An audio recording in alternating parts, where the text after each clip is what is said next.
नमस्कार मेरे प्यारे साथियों, सभी को जय हिंद, वंदे मातरम। साथियों, इस वीडियो में हम आप लोगों को यहाँ पर टॉपिक वाइज मैथ के उन क्वेश्चनों की सीरीज कंप्लीट कराने वाले हैं जो एसएससी के एग्जाम्स में लगातार पूछे जा रहे हैं, चाहे वो सीपीओ का हो, चाहे वो सीजीएल का हो, चाहे एसएससी जीडी की बात करें, सीएचएसएल की बात करें या फिर एमटीएस की बात करें। तो ये सीरीज आपके लिए बहुत बहुत ज्यादा महत्वपूर्ण होने वाली है। डेली रात 9 बजे आपको 10 मिनट का वीडियो मिलेगा। हर एक टॉपिक का, मैथ में जितने भी टॉपिक्स हैं सभी टॉपिक्स में हम ट्रेंडिंग क्वेश्चनों को ट्रिक के माध्यम से सॉल्व करेंगे। तो आइए यहां पर आज हम परसेंटेज टॉपिक लेकर के आए हैं, तो इसमें जो क्वेश्चन है उनको जरा समझते हैं। देखिए जरा, सभी मेरे प्यारे मित्र ध्यान देंगे। जैसे क्वेश्चन नंबर पहला लिखा है, कह रहे गांव की जनसंख्या कितनी है? 9800 है। एक साल में पुरुषों की आबादी में 8% की वृद्धि हुई और महिलाओं की आबादी में कह रहा 5% की वृद्धि हुई। ठीक है, फीमेल्स बाय 5%, यानी कि टोटल कितना अगर हम देखेंगे, पुरुष जो है वो 8% बढ़े, यानी कि 5% 3%। फीमेल कितने परसेंट बढ़ी? 5% बढ़ी है। अब एक बात बताओ हमें, 98 से 10,000 जनसंख्या बढ़ के कितनी हो गई? 10,458। 98 से 10,458 बढ़ गई है। डिफरेंस कितना आएगा? 658। डिफरेंस कितना आएगा? 658 जनसंख्या बढ़ गई। बड़े ध्यान से समझना, आप देख पा रहे होंगे 5% की वृद्धि तो दोनों में हुई, मेल फीमेल दोनों में 5% की वृद्धि हुई है। अब देखो जरा यहां पर, जैसे नंबर कितना था? 9800। अगर हम 9800 का 5% निकालेंगे तो क्या निकल के आएगा? आप बोलेंगे 490। बहुत ध्यान से समझो, यानी कि 9800 का 5% ये, 5% ये, 490 बढ़ना चाहिए। तो कितना बढ़ गया? 490। तो ये बचा कितना? तो आप बोलेंगे 8 हो गया। यहां कितना हो जाएगा? 6। और ये कितना? 1। तो ये 168 कौन सा है? तो आप कहेंगे जो 3% ज्यादा है। तो आप कहेंगे 3% की वैल्यू 168। 3% की वैल्यू 168, तो 1 की वैल्यू क्या आएगी? 56। 1 की वैल्यू 56, तो 100 की वैल्यू 5600। क्योंकि पूछा पुरुषों की संख्या बताओ, तो ये पुरुषों का बड़ा हुआ ही तो नंबर था, है ना। तो हमने क्या किया? डिविजन मेथड लगा दिया और आपका आंसर आ गया 5600। बात खत्म। चलिए अगले क्वेश्चन की बात करते हैं। अगला क्वेश्चन आपके सामने आ चुका है। देखिए जरा, एक नया क्वेश्चन और बढ़िया क्वेश्चन। कह रहा है चाय की कीमत में अगर हम 20% की वृद्धि कर दें, किसी परिवार को उपभोग में कितने परसेंट की कमी करनी होगी ताकि खर्चा केवल इतना बढ़े? आपको पता है कि अगर हम यहां पर प्राइस इंटू कंजम्पशन में हम गुणा करते, प्राइस इंटू कंजम्पशन करते, तो हमें एक्सपेंडिचर मिलता है, एक्सपेंसेस मिलता है, खर्च मिलता है। मैं अपनी तरफ से मान लेता हूं इनिशियल टोटल वैल्यू कितनी थी? 100। याद रखना, जब भी ऐसा प्रश्न आएगा तो उसमें प्राइस या कंजम्पशन में 1 की वैल्यू देगा और एक्सपेंडिचर की वैल्यू देगा। तो वही कह रहा है, बताओ हम कितनी कमी कर दे। भाई इसमें 1 का देगा, ये देगा, और 1 का पूछेगा, तो आपको कुछ भी नहीं करना है। कह रहा है कीमत में 20% की वृद्धि हुई, 100 से बढ़ाओ कितना? 120। यहां कह रहा खर्च केवल 2% बढ़े, 100 से कितना हो जाएगा? 102। हुआ कि नहीं हुआ? तो बाबूजी यहां देखो, आगे कह रहा है कितने परसेंट की कमी कर दें? 120 से 102, यानी कि 18 की कमी हुई। कहां से? Initial value 120। अब चाहो तो गुणा 100 कर दो और चाहो तो डायरेक्ट 6 से काटो, 3 आएगा, 6 से काटेंगे 20 आएगा। 3/20 का मतलब होता है 15%। एकदम बेहतरीन ट्रिक है कि नहीं? मजा आया भैया? तो यहां पर राइट आंसर क्या बनेगा? 15%। अगले क्वेश्चन की बात करते हैं इसी क्रम में अगला क्वेश्चन आपके सामने आ चुका है। देखिए जरा क्या कह रहा है। सेम पैटर्न पे क्वेश्चन है।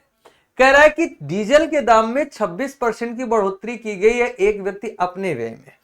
बढ़ोतरी कितने की है? 26% की। 15% की वृद्धि करता है, तो कह रहा उपभोग में कितनी कमी कर? सिंपल सी बात है, अगर टोटल वैल्यू आप 100 मानते, टोटल वैल्यू क्या मानते हैं? 100 मानते हैं, तो 26% की बढ़ोतरी यानी कि 126। यहां पर 15% की कमी की गई है। अच्छा, यहां 15% की वृद्धि, तो कितना हो गया? 115। तो भैया कितना कम हुआ जाके? अरे कितना कम हुआ? 126 से 115। तो आप कहेंगे सर जी ये हमें दिखाई दे रहा है कितना? 11। 11 कम है कहां से? 126 से। 11/126 गुणा 100%।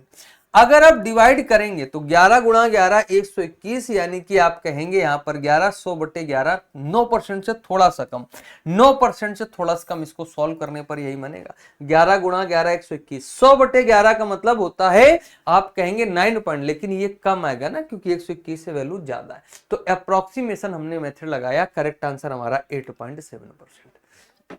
तो ये वाला टाइप क्लियर हुआ। अब देखो अगला क्वेश्चन आपके सामने आ चुका है, बड़े ध्यान से समझेंगे।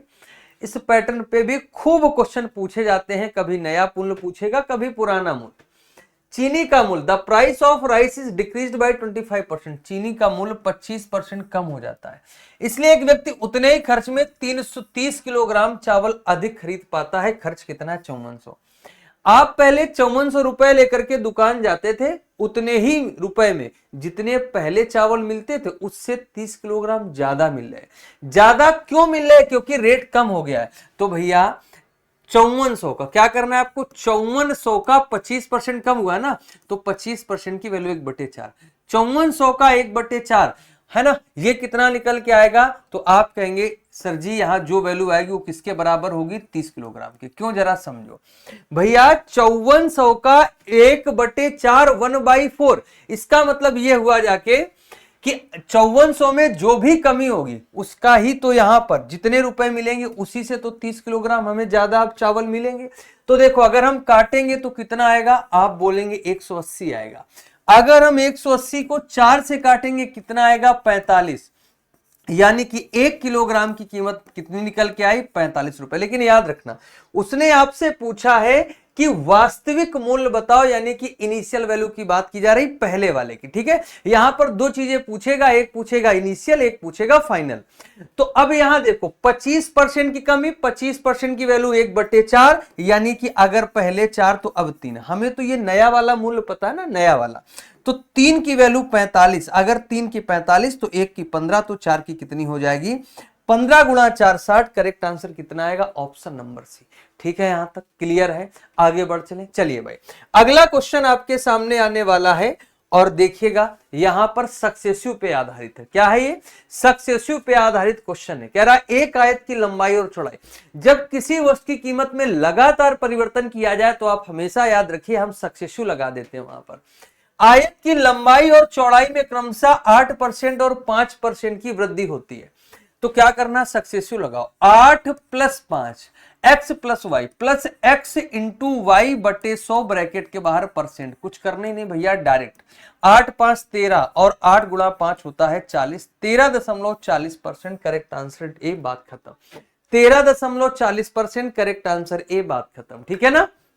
चलिए, लेकिन बात यह है अगर 3 परिवर्तन हो, मान लो जैसे 3 परिवर्तन है, तो हम क्या करेंगे वहां पे सक्सेसिव नहीं लगा करके रेशियो लगा देंगे। हमारा थोड़ा सा रेशियो आसान हो जाता है। जैसे अब इसमें अप्लाई करेंगे, मैंने आपसे क्या बोला? जब किसी वस्तु की कीमत में लगातार परिवर्तन हो सक्सेसिव लगा दो। कह रहा है कि रमेश के वेतन में पहले 35% की वृद्धि हुई है, फिर 40% की कमी। देखो 35% की वैल्यू क्या होती है? 35/100, अगर 5 से काटेंगे तो 7/20 आएगा। वृद्धि है तो प्लस लगाओ। 40% की कमी, 40% की वैल्यू क्या है? 2/5, यानी कि 5 जो है 2/5। ये 25% की वैल्यू कितनी होती है? 1/4। खूब अच्छे से पता है ना? तो ये हम लिख रहे हैं, वैसे आपको लिखना नहीं है। तो देखो पहले अगर कीमत 20 होगी तो अब कितनी हो गई? 20 से 27। दूसरे केस में क्या है? 40% कमी, पहले कीमत 5 है, 5 से 2 कम कितना होगा? 3। अब 1/4 यानी कि 4 से 1 ज्यादा 5, 4 से 1 ज्यादा क्या बनेगा? 5 बनेगा। समझते चलिएगा। तो भाई 5 से, अरे बाबूजी ये क्या है? 4 से 5, तो 5 से 5 खत्म। तो अब क्या कराना है? अब मल्टीप्लाई करा देंगे, है ना? तो 20 100 को 80 और 27 गुणा 3 81, यानी कि 80 से 81। एक बढ़ा, कहां से बढ़ा है? तो भैया डिक्रीज वाले तो खत्म कर दो। 1/80 और गुणा 100%। तो अगर आप 20 से काटेंगे, अगर आप इसको 20 से काटेंगे तो 20 गुणा 5 80, 20 गुणा 400, 5/4 की वैल्यू 1.25। अरे 5/4 का मतलब क्या होता है? 1.25% बढ़ेगा, 1.25% इंक्रीज होगा। क्लियर है कि नहीं? बताइए जरा मेरे प्यारे साथियों। आज की क्लास में इस 10 मिनट की वीडियो में हमने कोशिश की है आपको कि कुछ ट्रेंडिंग क्वेश्चन जो एसएससी में पूछे ही जाते हैं उनको ट्रिक के माध्यम से समझाने की। ऐसे ही वीडियो आपको डेली रात 9 बजे जरूर मिलेंगे, तो आप सभी लोग इन वीडियो को खूब अच्छे से देखिए, समझिए, प्रॉपर नोट्स बना लीजिएगा और याद रखिएगा, अपने दोस्तों के बीच में शेयर करिएगा। ठीक है, चलिए, बहुत बहुत धन्यवाद सभी साथियों को। थैंक यू, शुक्रिया, जय हिंद।